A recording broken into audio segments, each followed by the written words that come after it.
3 years into my marriage with a luxury clothing store, a loud voice echoed just before lunch. Karen, where are you? Come here right now. The moment I heard that voice, it felt like my heart was being squeezed. It was my father in law, Bob, and that tone was the one he used when he was angry. "I'll be right there." I thought I had shouted back, but my throat tightened and no sound came out. When I got to the front of the store, there was a male customer with a red face, placing a suit on the table with his arms crossed. In front of him, Bob and my husband, Joe, were bowing repeatedly. Apparently, the suit he ordered looked nothing like what had been delivered.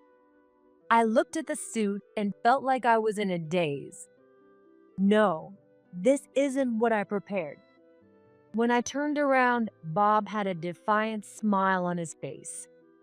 While claiming they'd find what the customer wanted right away, my mother-in-law, Judy, brought the complete set of suit I had prepared. The customer left the store with a look of relief. Not again.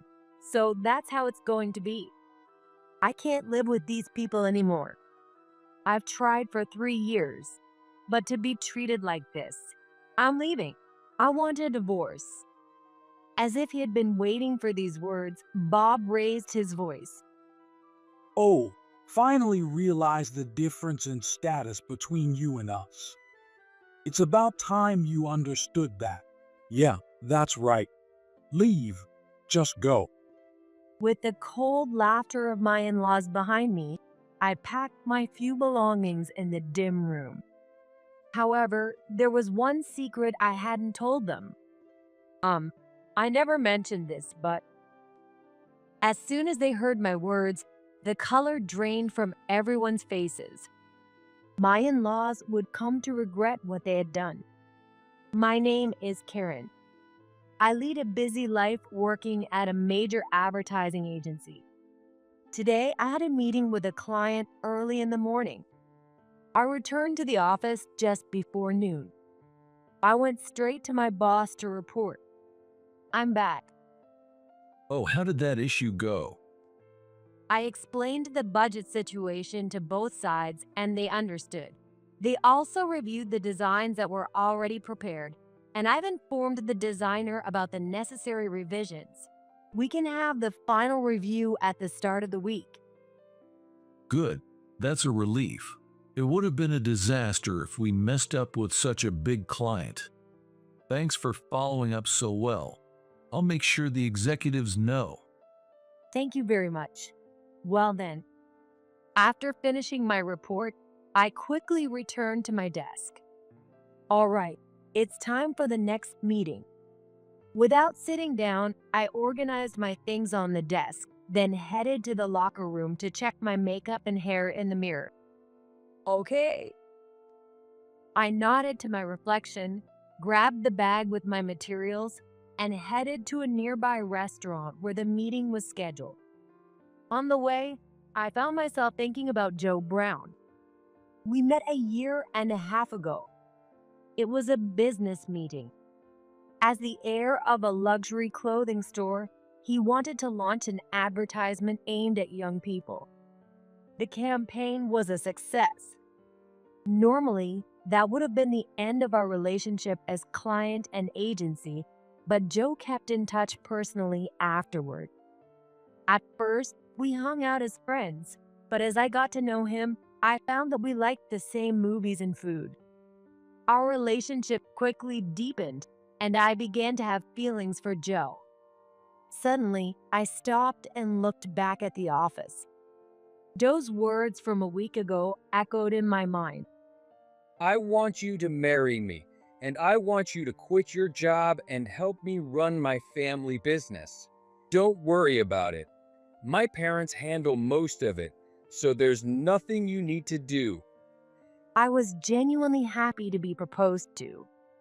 My mom passed away a few years ago.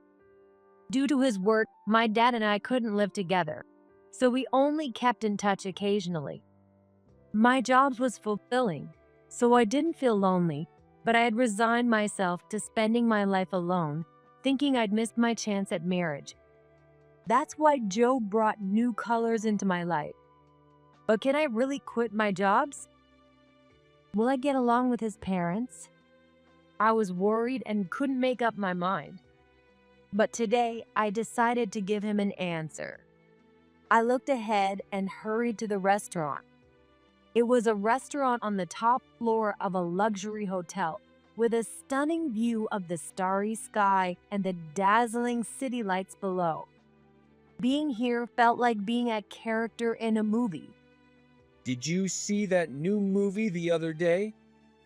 The new movie? Which one? There are so many out this month. You know, the one with Benjamin Ford as the lead. It's a period drama. Oh, that one. I've been dying to see it, but I just haven't had the time. Joe's eyes lit up as he shared his thoughts about the movie. You have to watch it. I don't want to spoil anything, so I won't go into details, but Benjamin is just amazing in it.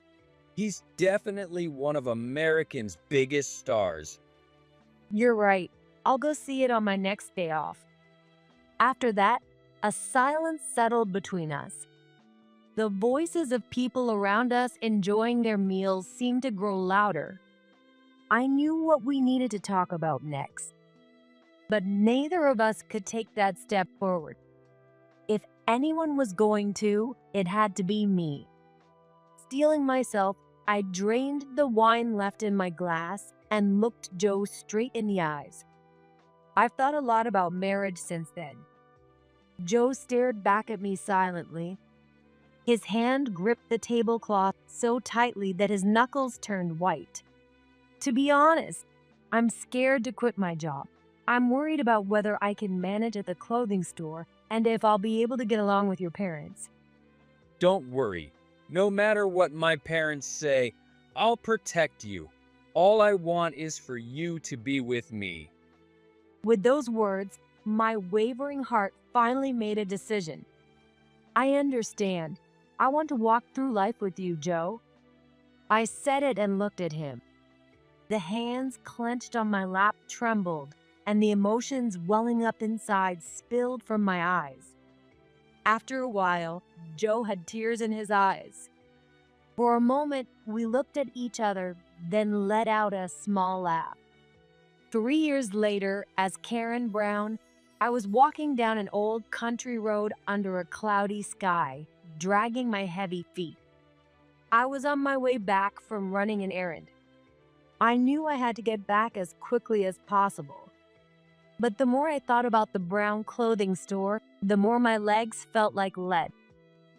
When I slid open the store's door, an older man in a gray suit turned and glared at me. It was my father-in-law, Bob Brown. You're late. Where have you been wandering around? When will you understand that you're not in some cushy position here? You're completely useless. Here we go again. But trying to explain myself wouldn't do any good. He wouldn't listen. There's only one thing I can do. I'm sorry. I said yes and apologized. That's it? Do you think a few words like that solve everything? You really are an ignorant woman. Can't you come up with a more thoughtful apology? Or have you been living your life aimlessly until now? I felt the blood drain from my head, and a sharp pain throbbed deep in my brain. Even so, I kept my head bowed and gritted my teeth. I'm deeply sorry for returning late. I'll reflect on this to ensure it doesn't happen again, and I'll make sure you never have to say this to me twice. Bob didn't say a word, just let out a snort and turned his back on me. As I was about to leave, Judy, my mother-in-law, walked in dressed in a floral dress more suited for a younger woman. Oh, you useless girl. Didn't I tell you to bring the laundry in by 4 o'clock? Can't you manage such a simple task? Because of you, I'm leaving later than I planned. What do you have to say for yourself? I'm sorry. That's not it. Didn't I just tell you how to apologize properly? Did you already forget? Or are you just not trying from the start? I couldn't think anymore. I stood there stunned, while Judy let out a loud sigh. Again with the silent treatment. Fine. Is this how you troubled your mom too? Quit wasting time and start cleaning or making dinner. Surely even you can manage that much. Yes. Judy left those words behind and walked briskly out of the store. I did as I was told and began cleaning the living room at the back of the store. The bad weather made the old house even darker. But if I turned on the lights, Bob would complain. A woman of your standing shouldn't be using electricity. So I had to clean in the dark. I had to be careful with my footing, which put a lot of strain on my back and shoulders. To top it off, when my sister-in-law, Samantha's baby, started fussing, I had to stop cleaning to change his diaper. How did things end up like this? I sighed in the dim room. I had thought a happy life was waiting for me, but we didn't even have a wedding ceremony. I didn't want Joe to know about my dad, so I told him that I was raised by a single parent and that my mom and other relatives were all gone. After that, my in-laws' attitude changed completely. They started saying it was a disgrace for someone like me to join a long-established clothing store. I ended up being treated almost like an employee. Worse, Judy seemed to see me as both an employee and a housekeeper, dumping all the household chores on me while she went out and had fun. My sister-in-law, Samantha, who had come back after her divorce, pushed her child's care onto me and went out partying at night. The clothing store business wasn't exactly thriving either. They also ran a general store, and I was told to handle not only the clothing store but also the purchasing, inventory, and accounting for the general store, all by myself. If sales didn't improve, Bob would shout at me. Mistakes were, of course, not tolerated. Yet, I wasn't paid. Early in my marriage, I once consulted Bob about getting a salary, but he just laughed at me through his nose. I talked to Joe about it, but he just brushed me off, saying, "It won't be a problem once you take over the store, so just hang in there." Still, at first, I tried my best to contribute to the clothing store. I've been through some tough situations in my office lady days. I was confident in my customer service skills. Advertising and promotion were my strong suits. I rearranged the merchandise, highlighted best-selling products, and used my spare time to distribute flyers door to door. Sales improved, and the store started to thrive compared to before. This was clearly the result of my efforts. However, Bob was against my methods, saying he didn't like them. He claimed they lowered the store's dignity. If the store went under, there wouldn't be anything left to worry about. But what hurt the most was Joe's attitude. While I was out there desperately serving customers, he was off having business lunches or playing golf. He wouldn't even make eye contact or talk to me. He didn't treat me as his wife. So naturally, we, as a couple, did not have any sexual intercourse at night. Yet Bob and Judy kept pushing for us to have a successor. I wanted to have a child with the man I loved, and I was willing to put in the effort. But this isn't something I can do alone. In our current situation, there's no way I could have a child with Joe. If they want to complain, they should talk to him. But I'm the one who gets blamed. Being criticized for something beyond my control is the worst pain. What kept me from breaking down were the kind words from the people in the neighborhood. Because of them, I felt like I could keep going. One day, as I was washing dishes in the kitchen, Judy threw an envelope at me. A letter came for you. The envelope fell into the sink. I quickly grabbed it, but it was too late. It was already soaked with water. I sighed and dried the envelope with a towel. I turned it over to look for a name, but the plain white envelope only had my name and address on it. Who could this be from? I stopped washing, sat down, and tore open the envelope to take out its contents. A letter and a ticket. I gasped when I saw it. It was an invitation to a special movie screening.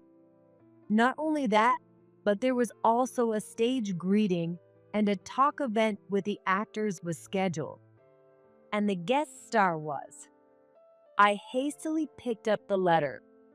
I carefully read through each page, not missing a single detail. I could feel the corners of my mouth naturally start to lift. When was the last time I felt this way? Thank you. I murmured to the letter, then quickly put it back in the envelope. I went to my room and gently placed it in the deepest part of the shelf, making sure it wouldn't wrinkle. I covered it with some trinkets to keep it hidden and closed the drawer. This should be good. Now the only question is whether I can get the day off. That's the biggest hurdle for me. I returned to the kitchen and stared at the calendar. I've been married into this family and working at this store for about 3 years. I've taken only 3 days off in all that time. Once when I took my nephew to the hospital, once when the family went on a trip and left me to watch the house, and once when I got stranded on my way back from visiting a distant customer due to a hurricane. Of course, the concept of paid leave doesn't exist here. How can I ask for a day off? Hey, what are you standing there daydreaming for? You're in the way, move. Oh, I'm sorry. Samantha gave me a suspicious look, her eyes scanning my face. What's with you? You seem awfully cheerful. I hope you fed my kid breakfast. Yes, I made sure he ate. Samantha turned her gaze away from me and looked at the calendar. She smirked and looked back at me. You're hoping for a day off, aren't you? But do you really think someone as useless as you could get permission from Dad? When I stayed silent, Samantha leaned in close and whispered in my ear. How about I talk to Dad and get you that day off? Really? Of course, there's a condition. I'm a bit short on money. $5,000. If you can lend me that, I'll tell Dad to let you have a day off. Don't worry. Unlike Joe, I'm not heartless. $5,000. That's a hefty sum, but if I dip into my savings from my office job, I can manage it. If it means I can buy a day off that I desperately need. The problem is whether Samantha will keep her promise. But since listening to her is the only way I can take a day off, I had no choice but to silently pay her the money. All right, I'll get it ready right away, so please wait. I grabbed my wallet and rushed out of the store. I ran as fast as I could to the nearest bank through the hot, humid summer air. The sky, which had been clear just a moment ago, was quickly darkening due to the cumulus clouds, and I could faintly hear thunder. When I reached the bank, I withdrew $5,000. I hurried out of the bank, only to find that large raindrops had already begun to make splotches on the road. I have to hurry. I rushed back to the store, but the rain started pouring heavily. I shoved the envelope with the money into my pocket to keep it dry. However, I tripped on my way back. I scraped my palms and knees, but I stood up and finally made it back to the store. I couldn't go in through the front in this muddy state, or I'd get scolded, so I entered through the back door. I immediately handed the envelope with the $5,000 to Samantha. She smirked and counted the bills one by one. All right, good. Well, about my day off. What? Did I promise you that? No way. After getting myself all muddy and paying such a large amount, this was too much. I instinctively reached out to grab her arm. Hey, don't touch me with those dirty hands. I'm just joking. I'll talk to Dad for you, but I can't promise he'll say yes. After that, I cleaned myself up and stood at the front of the store. I've done all this, so it should be fine. I'm definitely going to get my day off. I was worried about whether Samantha would keep her promise, but surprisingly, it was settled rather easily. Bob didn't seem happy, but he couldn't just dismiss his daughter's request. But I couldn't let my guard down just yet. If I made a mistake, I might lose my day off. So, as I eagerly awaited the day of the screening, I threw myself into my work even more than before. Having something to look forward to really changes your motivation at work. Nothing major happened after that, and soon it was the day before the screening. I couldn't wait for the end of the workday. I kept looking at the clock more than usual, which made time crawl by. My head was already filled with thoughts of the screening. But just before lunch, as I was checking the inventory in the back of the store, a loud voice echoed. Karen, where are you? Come here right now. The moment I heard that voice, it felt like my heart was being squeezed. My mind went blank. For my 3 years of experience, I knew all too well. That tone of voice is the one he uses when he's angry. No, I don't want to go. But that's not an option. If I don't go quickly, I'll just get scolded even longer. I'll be right there. I thought I shouted loudly, but my throat tightened and my voice came out like a cicada falling to the ground. When I got to the front of the store, there was a regular customer with a red face, placing a suit on the table with his arms crossed. I was familiar with this man. He had been coming to the store often since I started working. Bob and Joe were repeatedly bowing their heads. However, there was something strange about their apology. The customer couldn't see it, but there was a sly smile on Bob's lips. I'm sorry, I'm late. What seems to be the problem? What is the meaning of this? This is completely different from the suit I ordered. I have an important ceremony tomorrow. What do you intend to do about this? I looked at the suit the man had brought in, feeling like I was in a daze. I distinctly remembered taking his order the other day and carefully selecting the suit. But the one in his hands now was entirely different. I may be inexperienced, but I'm not so unskilled as to select such a poor suit. Hey, Karen, don't just stand there. Apologize to him. This is a serious issue. But I didn't pick this suit. What are you talking about? You're the one who dealt with this customer. Do you think you can use ignorance as an excuse? Don't you feel sorry for the customer? I couldn't say a word. This is just wrong.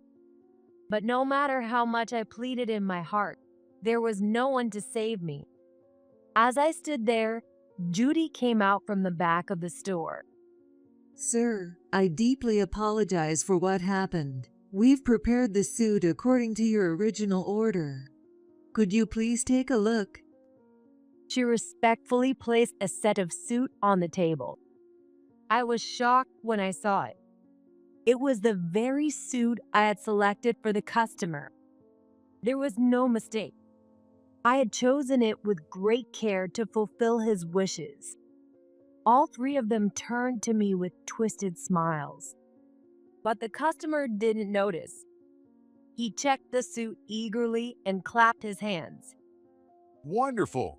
Yes, this is it. This is exactly the suit I ordered. Thank goodness. Now there's no issue for tomorrow's ceremony. I'm sorry for shouting. No, The fault is mine for entrusting this to an inexperienced person. I'll make sure she's properly trained, so please continue to favor us. Inexperienced? The man glanced at the suit and then stared at me. I felt so uncomfortable that all I could do was bow my head silently. Well, all right then. I'll be going now. As soon as the man left, the scolding began. Honestly, anyone can just bow their head. I thought you were a bit smarter than that. Really, it's such poor upbringing. Living under the same roof with you makes us feel dirty. I had reached my limit. If I made a mistake, I'd apologize as much as needed. But this is something I can't accept. I don't know. I didn't choose that suit. Another employee delivered it. Stop making excuses. But I really didn't. Well, it's possible. Maybe I intentionally delivered a different suit than the one you picked, Karen. But you have no proof, do you? What is this man thinking? What does he gain from doing this? I looked at Joe's face, but the man I once loved was no longer there. Listen, Karen, you're a lowly person. You might think you've contributed a bit to the store's sales, but we are in a different league. It's time you understand that. Bob said this and laughed loudly. What a repulsive laugh. If I'm at the bottom, what does that make you? I wanted to shout that, but I no longer had the energy. And then Judy delivered the final blow. Oh, and you. No day off for you tomorrow. What? Obviously, someone as useless as you should be working twice as hard as us. Not just tomorrow. No more days off from now on. The moment the reality of not being able to go to the screening hit me, a dark, inky drop fell into my heart. In no time, it spread and dyed my heart black. Going to the screening was my only source of joy. If that's taken away, what is there left to look forward to? What's going to happen to my life? Will I just be worked like a slave until I'm old, discarded like trash when I'm no longer useful? And when there's nothing left of me, will I be abandoned by society, leaving this world in loneliness? If that's the kind of miserable life ahead of me, I have no choice but to leave this place. There's no reason to endure this any longer. I've tried for 3 years, but that's it. I'm tired. I'm leaving. I want a divorce. The three of them exchanged glances for a moment and then burst into laughter. Yeah, that's right. Get out. We took in a woman with no family, and this is what we get. Well, an ungrateful person like you won't be accepted anywhere. Yeah, you just weren't cut out for this house. I'd like you to leave quickly, but you'll need to do the handover first. You'll work at least until tomorrow. I stood up without saying a word. I no longer wanted to breathe the same air as these people. As I went into the living room, Samantha was there smirking at me. What a shame. But I'm not giving back the money. And don't even think about getting alimony from my brother. Without answering, I went to my room and started packing my things. Sadly, it didn't take long. After living here for 3 years, all I had left were 2 cardboard boxes and a bag. As I stared at them, a dry laugh escaped my lips. I should have left much earlier, but the time I lost won't come back. Even if I can't go to the screening, I still have things to do. The next day, I handed over the documents to the other employees. I also prepared the divorce papers and took care of various administrative tasks until the end of the day. With that, my final jobs was done. But the screening was already over by then. If that's the case, Maybe I'll use my remaining savings to treat myself to a nice meal. I was absent-mindedly sweeping outside the store, gazing up at the sky. Excuse me, Karen. Startled by the sudden voice, I turned around to see the regular customer who had visited yesterday. Oh, I'm so sorry about yesterday. But he raised his hand to stop me before I could finish. There's no need to apologize. I know everything. That suit was chosen by you. There must have been some misunderstanding. I'm sorry. You must have been scolded. No, it's not like that. This unexpected turn of events left me at a loss for words. From the moment I placed my order, I felt your kindness. You carefully chose the best items to match my preferences for the suit's color and the tie. Inexperienced is far from the truth. Karen, you are top-notch. Hearing his kind words, his figure suddenly blurred as my eyes filled with tears. With just those words, it felt like the past 3 years had been worth it, Actually, there's someone I want you to meet. he said, pulling out his phone to make a call. Moments later, 3 luxury black cars pulled up in front of the store. What's going on? What's happening? Did Mr. President come to town? The unusual sight in the small town caused quite a stir among the neighbors. The man opened the back door of the last car. A distinguished man in a suit stepped out. His commanding presence made everyone gasp. Seeing him, tears welled up in my eyes even more. It's Benjamin Ford. One of the neighbors shouted. That triggered an uproar like a beehive being disturbed. Is that a Hollywood star in a small town like this? He really does exist. As I was about to run toward Benjamin Ford, Bob and Joe came running out from the back of the store. They shoved me aside. I stumbled and fell to the ground. Bob didn't even glance at me. Instead, he was wringing his hands and bowing repeatedly. Welcome, Mr. Ford. Please come inside. But Benjamin Ford kept his eyes fixed on me. Oh, don't mind her. She's just an incompetent fool we fired. Please come inside. I'll show you something even better than what you're wearing. Without saying a word, Benjamin Ford knelt down and extended his hand to me. Are you okay, Karen? Are you hurt? I'm okay, thank you. I took his hand and stood up. He brushed the dirt off my knees with his hand. Bob and Joe were staring at us, their mouths wide open. What is going on? Well, I didn't mention it before, but this is my dad. The moment they heard that, the blood drained from their faces. Their legs trembled. But you said you didn't have a dad. I'm sorry. I kept it a secret because I didn't want everyone to make a big fuss. Suddenly, Bob lunged forward and prostrated himself in front of my dad. Seeing this, Joe hurried to do the same beside him. I'm terribly sorry. I didn't know. Your precious daughter. From now on, we'll take full responsibility for taking care of her.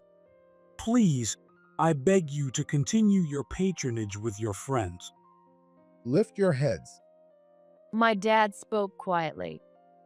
From his expression, even I couldn't tell what he was thinking. You just said you would offer something better than this suit, didn't you? Bob lifted his head with his eyes shining. Yes, of course. But that's odd. This suit was tailored by your store. What? That's impossible. Bob looked at the man standing beside my dad and gasped. He finally realized this was the same customer who had come in yesterday. How can I introduce my friends to someone who can't even recognize the suit made by their own store? Before you insult someone's daughter as incompetent, you should work on yourself. That's right. This suit was the one I had chosen for the regular customer. But I never imagined that my dad would be the one wearing it. Bob's face turned a deep red. He gritted his teeth and clenched his hands tightly on the ground. Joe seemed too ashamed even to lift his head, his hunched back trembling. I knew my daughter had married into this family, so I sent my assistant here to observe how things were going. I investigated various things and concluded that this place is not suitable for my daughter. Dad, it's okay. It's over now. Our divorce is final and the handover is complete. All right, then come with me. Let's take our time to talk. It's been a while. I'll go get my things. As I went to get my belongings, Judy and Samantha came out, looking thrilled. Benjamin Ford is really here. Amazing. Hey, you, go get Karen's things, right now. Startled by the force of his words, Judy quickly brought my things. After loading them into the trunk of the car, I sat next to my dad in the back seat, leaving the store behind. I'm sorry. I should have helped you sooner. I just assumed you were living happily. My dad closed his eyes tightly, his face showing pain. But when you didn't come to the screening and then that incident with the suit yesterday, I knew something was wrong. I couldn't sit still. I'm really sorry. It's okay. I'm really happy. It's a shame I couldn't go to the screening, but I never expected you to come. Yes, the screening ticket was a gift from my dad. His heartfelt words were written on the letter. That kept me going up until today. Even so, I won't let them off easily. I'll have a lawyer involved and make sure they pay proper alimony. But Karen, what do you plan to do now? I don't know. If you'd like, why not come to New York with me? You can do well anywhere. Seeing the wider world might bring new perspectives. Yeah, thanks. I'll think about it. All right, enough of the serious talk. You must be exhausted. Just rest for now. As the car swayed, I felt the tight string of tension inside me finally start to loosen for the first time in a long while. There were so many things I wanted to talk about, but an overwhelming drowsiness washed over me. I'll just close my eyes for a bit. Once I'm refreshed, I'll have a long talk with Dad. Taking a deep breath, I fell asleep next to him. A few months later, after finishing a meeting outside, I returned to the office and reported to my boss. I'm back. Oh, how did it go? They accepted all the proposed design changes. I've already contacted the printer, so we can deliver everything next week. Well done. Keep it up. Yes, I will. In the end, I didn't go to New York. My dad's offer was tempting, but it seems that working at my original advertising agency suited me best. Fortunately, thanks to my boss, I was able to return to work quickly. Regarding my savings, the lawyer my dad hired was excellent, and I was able to secure a substantial alimony payment. As I was about to return to my desk, a colleague approached me. Karen, the reporter from that weekly magazine wants to talk to you. Again? Oh, well, all right. I went to the reception area where the reporter was waiting. Thanks for seeing me. I really don't have anything more to say. Oh no. I came to thank you. The story about the clothing store that mistreated their daughter-in-law and got taken down by her superstar father. It sold like crazy. I got a lot of praise for it. Really, I'm so grateful. To be honest, I didn't want to remember those days. But the reporter didn't stop talking. Since then, the clothing store seems to have gone downhill. Your presence really kept it afloat. And it turns out Samantha had debts with a host club. Her child was taken in by her ex-husband. And let's see. The reporter pulled out a battered notebook. Oh, right. The Madam, Judy, became a recluse. Your ex-husband Joe and his father Bob are apparently working part-time jobs to pay off their debts. What do you think about that? So, you do want to comment after all. And here I thought you came to thank me. Just kidding. Well, if anything else comes up, I'll be in touch. With that, the reporter left the office. At the same time, the chime signaling lunchtime rang out. To me, all of this was just trivial at this point. As I returned to my office, a few colleagues approached me with smiles. I went to a new, popular cafe for lunch with my colleagues and had a great time. I'm really glad I came back to this job. I would have never experienced this if I had stayed at that clothing store. Back then, I thought my life was ruined, but with my dad's help, everything was neatly resolved. Now, I can't help but enjoy every single day.